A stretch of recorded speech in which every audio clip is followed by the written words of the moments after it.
Hola, buenas noches. Mi nombre es Jaime Andrés Ronco, soy estudiante de Contaduría Pública y voy en primer semestre.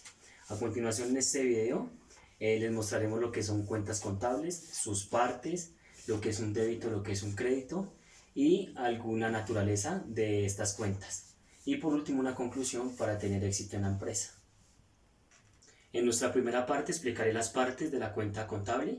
En esta existe el nombre de la cuenta, que son todos los conceptos que van sobre las normas NIF de la cuenta que estemos causando.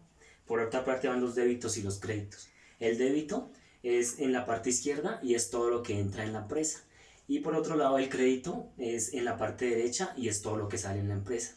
Por último tendremos un saldo, que es la suma de todos los débitos y todos los créditos. Y el saldo total es la diferencia que existe entre el débito y el crédito. A continuación veremos la clasificación de las cuentas contables, las cuales se dividen en cuentas reales, que es todo lo que está el activo, pasivo y patrimonio. Estas cuentas reales son las que no se cierran en periodos contables, permanecen en su balance y las utilizamos para estados financieros y mirar el estado en que está la empresa. Por otro lado tenemos las cuentas nominales, donde están los ingresos, costos y gastos, que estas sí se cierran en periodos contables y las utilizamos para estados de ganancia o estado de resultados.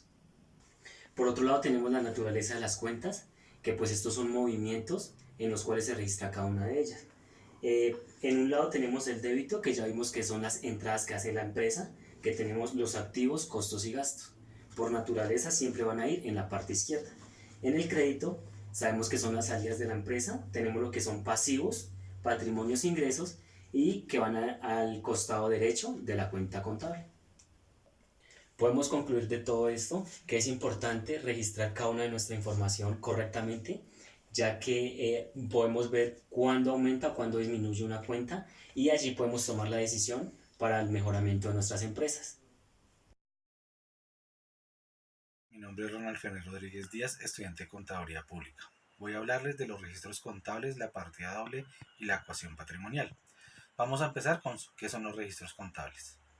Los registros contables, también denominados como libros del comercio o libro de contabilidad, son los documentos físicos de todas las operaciones dentro de una empresa. En estos registros se refleja todo movimiento contable del ente económico, con el objetivo de proporcionar información financiera del mismo. Allí intervienen dos cuentas: por un lado el egreso, que cuando aumenta se registra por el debe, y por otro lado el activo, que cuando disminuye se registra por el haber.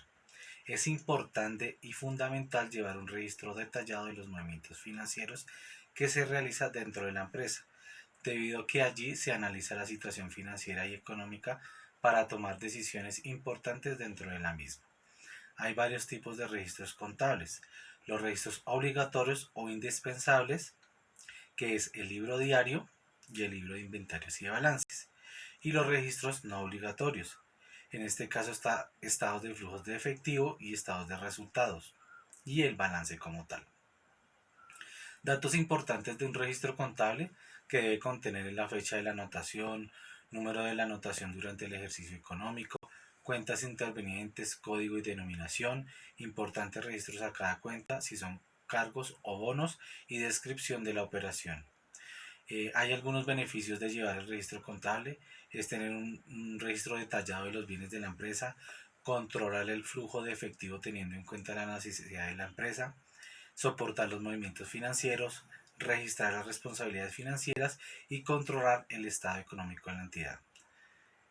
Dato importante también es que los libros contables deben ser uso exclusivo de la empresa como para el Estado, y estos datos son analizados para ellos determinar si la entidad privada cumple con la legislación o no. ¿Cómo llevar un registro contable? Básicamente hoy en día lo registra un contador por un medio de software especializado para llevar la administración y la contabilidad de la empresa.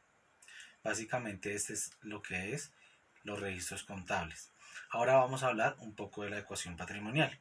La ecuación patrimonial, está fundamentada en el método de la partida doble, lo cual permite tener un equilibrio de la medida en que lo que se tiene se debe, y es la ecuación patrimonial donde se comprende la importancia y la esencia de la partida doble. En este caso, la partida doble se complementa de la siguiente manera: activo es igual a pasivo más patrimonio. La ecuación tiene tres variables o elementos que a continuación les voy a explicar. En este caso, los bienes y derechos de la empresa, que viene siendo el activo, las deudas de la empresa con terceros, que viene siendo el pasivo, y las deudas de la empresa con los socios, que viene siendo en este caso el patrimonio. Básicamente esa es la ecuación patrimonial. Simplemente se suman los activos y lo que es, después se suman los pasivos, después el patrimonio, se suman estos dos y tienen que dar un igual al activo, y ahí nos va a reflejar si hay ganancia o pérdida en el ente económico. Y ya para terminar les voy a hablar un poco de la partida doble. Se llama partida doble al movimiento contable que afecta a por lo menos dos cuentas o movimientos que representan un movimiento deudor y un movimiento acreedor. La partida doble es la esencia de la contabilidad actual y la parte integral de la ecuación patrimonial. La partida doble se basa en que todo hecho económico tiene origen en otro hecho de igual valor, pero de naturaleza contraria. Por ejemplo, cuando se presta dinero, el que recibe debe y el que entrega tiene. Esto explica dos de los principios básicos de la partida doble. Quien recibe debe a quien entregar. No existe deudor sin acreedor ni acreedor sin deudor. La partida doble se compone de una cuenta, lo cual debe tener un nombre, un código, un valor negativo y otro positivo. El valor negativo corresponde a un crédito y el valor positivo corresponde a un débito. Su funcionamiento consiste en registrar un valor en por lo menos dos cuentas. El valor debe ser igual en una cuenta y en la otra. En una cuenta se registra su débito y en la otra se va a registrar su crédito, y al momento de restarlas pues tiene que quedar saldo en cero para que sea partida doble como tal. En algunos casos se pueden afectar más de dos cuentas, pero aún así los débitos y los créditos de las cuentas afectadas deben ser iguales al momento de hacer la resta a cero. Básicamente estos tres funcionalidades de la contabilidad nos determinan es el manejo completo de lo que es los registros de la compañía o del ente económico, y es fundamental para llevar una buena contabilidad. En conclusión, encontramos que si no tenemos claro lo que es la partida doble, la ecuación patrimonial y cómo llevar un registro contable, los resultados que necesita la compañía o el ente económico no se van a ver de una buena manera. Muchas gracias. Mi nombre es Sandra Ramírez, estudiante de Contaduría Pública. El día de hoy vamos a ver impuestos y anticipos. ¿Qué es un impuesto? Es un tributo que se le paga al Estado. Puede ser nacional, departamental o municipal. En los nacionales encontramos el IVA del 19%. El impuesto al valor agregado grava en prestación de servicios, ventas e importaciones de bienes, siempre y cuando no sean excluidas. También encontramos como anticipo la retención en la fuente y reteica. Este es un impuesto municipal. Buenas tardes, mi nombre es Santiago Real, estudiante de Contaduría Pública, y les voy a explicar un poco más sobre los impuestos. Empezamos con la retención en la fuente. La retención en la fuente es una obligación que muchos contribuyentes deben cumplir. La retención en la fuente no es ningún impuesto, sino que es simplemente un cobro anticipado de un determinado impuesto, que bien puede ser el impuesto de renta a la venta de industria y comercio. Existe una serie de obligaciones con respecto a la retención en la fuente, entre las que tenemos: declarar los valores retenidos, pagar los valores retenidos y declarados, certificar los valores retenidos, responder por los valores dejados de retener estando en obligación a ello. A continuación les voy a explicar una tabla donde pueden encontrar tres tarifas que son las que más se utilizan y cuatro ejemplos que procederé a explicarles. Como podemos observar, aquí tenemos la tabla y los cuatro ejemplos. En la tabla podemos encontrar los conceptos, la base y la tarifa. Para una compra general, la base es de 925.000 pesos, la tarifa es del 2.5%. Para unos servicios generales, la base es de 137.000, la tarifa del 4%, y el arriendo de bienes, 925.000 su base y su tarifa del 3.5%. El ejemplo número 1. Se realiza una compra a una empresa por un valor de 850.000 pesos. Como podemos observar, aquí la compra no supera la base, entonces por ende no se le tiene que hacer ninguna retención. En nuestro siguiente ejemplo se realiza una venta por un valor de 1.200.000 masiva. Aquí, como podemos observar, la compra general sí, el monto de esta compra sí aún sobrepasa la base, por ende se le aplica la tarifa del 2.5%. Se pagan unos servicios de limpieza por un valor de 500.000 pesos. Acá también el servicio supera su base, por ende hay que hacerle la tarifa del 4%. Y en el último ejemplo, se arrienda un local por un valor de 5 millones de pesos, el cual también supera su base, por ende hay que hacer su tarifa del 3.5%, que vamos a ver a continuación. Cogemos el 1.200.000 del primer ejemplo, el de la compra, y lo multiplicamos por 2.5% para un resultado de 30.000 pesos. Esos 30.000 pesos se le descuentan al 1.200.000 para un valor de 1.170.000. Así lo hacemos con el del servicio, solo que en este caso se multiplica por el 4% para que dé su resultado de 20.000 pesos y se descuentan de los 500.000 pesos. En el último ejemplo, que fue el del arriendo, se coge los 5 millones de pesos por el 3.5%, que es la tarifa, da un resultado de 175.000 pesos, los cuales se le restan a los 5 millones de pesos para un valor de 4.285.000 pesos. Hay que tener en cuenta que no se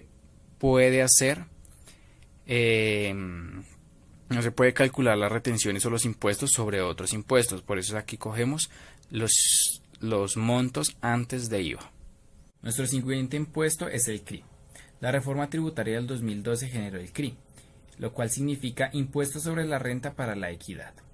Este impuesto tendrá como hecho generador la obtención de ingresos que sean susceptibles de incrementar el patrimonio de los sujetos pasivos en el año o periodo gravable. La tasa para el año 2015 era el 5%, 2016 6%, 2017 8% y 2018 9%. Siguiente impuesto es el RTICA. Una de las responsabilidades que tiene una persona o empresa en Colombia es declarar el impuesto de industria y comercio ICA, el cual se realiza sobre los ingresos de cada periodo. El RTICA o retención de industria y comercio es una retención que realiza el cliente al proveedor según su actividad económica y la legislación de cada municipio. ¿Cómo se aplica este impuesto?